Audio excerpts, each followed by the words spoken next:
Here we are at Jacktown January winter show. They got this huge bonfire out here. Got people roasting hot dogs. And that feels pretty good. Wow, the heat's really pretty amazing from here. I was gonna move over behind you a little bit. Alright, so how'd you like that bonfire, huh? That was very impressive. Nice and warm. Back from Jacktown now. And I gotta say, that's probably about the only thing I was able to film out there. Unfortunately, forgot my gloves. So I spent most of the day with my hands in my pockets. So I didn't do a lot of filming, but stood around that beautiful fire. It was awesome. It was a great show. And I gotta say, even though there wasn't that many people and that many vendors, it was probably my favorite seasonal show. Picked up some really cool stuff that we'll be showing off in a minute, but just wanted to show this off real quick. I got it up all polished, and it's shining really bright. I hope it's coming through on camera there. You can see all the little, I call them little dimples, facets. I don't know what the proper terminology is, but yeah, when you look at this from afar, it's really cool. It just lights all up. It's almost like each one of these little pockets have their own light showing through them. So we're calling this done. This is all finished up. I'm going to leave it like that. Didn't have to paint it. Actually just polished it up with some like flitz. I used a couple different kind of polishes, but finished it off with the flitz and quad O steel wool to start it off with, to get all the tarnish off with it, and then just kept polishing it with some paper towels, and then finished it off with a nice soft cotton cloth, and still has a little bit of staining in there from, you'll never get that out, like a little bit of the pits and rust, but I think it really came out pretty good. But yeah, and if you hadn't noticed, there's a nice cool little clock there sitting next to it. It's lantern time, yeah, but it's not my clock.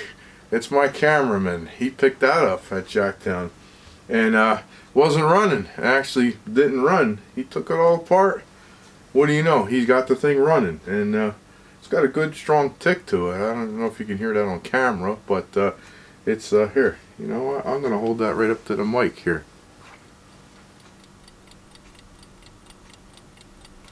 That thing's ticking like a champ. That is a cool little clock, made in Germany, by the way. It's an alarm clock too. It has a bell. Really cool. And I picked up a few tools. You can't beat the prices out there. I wanted a small pair of channel locks. These aren't really channel locks. These are great neck, made in Japan. But hey, for my uses, fantastic. I wanted a pair of really stout needle nose pliers. These things are really thick. If you notice the thickness of these things, I have a lot of junk tools, and when I grab a piece of metal like this for the lanterns, and sometimes you have to bend it and twist it. A few of the pairs that I have, the teeth just want to walk away on you. So these are really good. Yeah, $2 a piece on these. And then original vice grips. Look at this little baby pair of vice grips too. Comes in all kind of handy for working on these. So that was my tool pickup for Jacktown. But the creme de la creme of the day that I picked up is this Ohio lantern, and this is old. This thing is from the late 1800s. In fact, I gotta confess, I didn't even know what it was. I mean, I saw it when I first saw it on the table. I thought maybe it was a foreign made lantern, because a lot of the foreign lanterns are kind of this style. And then I went over to take a look at it. I'm like, not quite sure if it's an SG, and I did run the name Ohio. Winfield, maybe I thought, but I thought it was either an SGL in Ohio or Winfield. So I ran it by my buddies on the Facebook lantern group. Turns out they identified it for me. This is an Ohio surprise lift lantern, and actually had the wrong funny story. Had the wrong globe in it. I actually picked this up too out there. This is an Embry 210. Pretty cool. if you notice, this has kind of like an amethyst globe in there. Well, this globe was actually in the Ohio when I bought it, but upon further investigation, when I brought it home, I couldn't really close this thing up. See, this thing has like a little latch on the top. It should be latched too, because it's going to end up springing up. But it wouldn't latch. The globe was too tall. So for the time being, I mean, I don't know if this is the actual proper globe, but seems to fit fine on the globe plate. Seems to fit fine on the chimney, and now the height is correct with the latch. Whereas this is about a 1/4 inch, maybe ½ inch, 1/4 inch taller, and it was too tall. So happy little accident there. But one little problem, it does have a broken wire right here that I'm going to have to address. I'm going to have to try to repair that somehow, and it does need a cleaning. I was going to try to get it done and have it lit up for you guys, but I didn't really get a chance to do a whole lot of clean. It's really sooty. The burner's really sooty, and because of that wire, it's putting a lot of stress on the other one by opening and closing, and I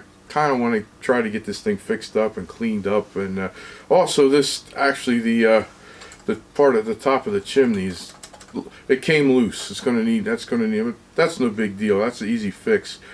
The wire, it's got a lot of stress on it.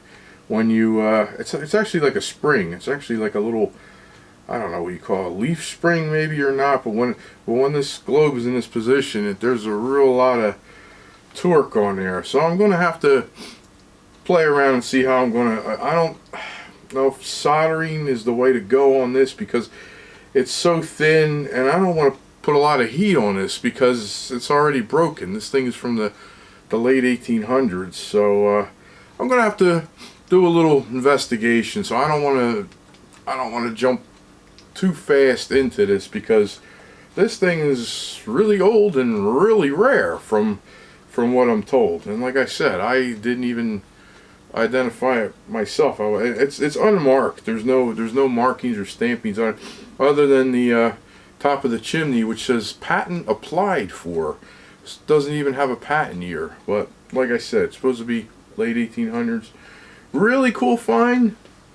And another cool find, yeah, the Embry 210 I think is fantastic. I think that's gonna clean up beautiful. As a matter of fact, I didn't even really I did work the lift mechanism up and down, but I didn't even check the cap on this. And the cap is free, by the way. Yep, cap is good. I'm assuming that the burner will come right out, and I'm just gonna do a good cleanup on this, and this is gonna be a good usable lantern.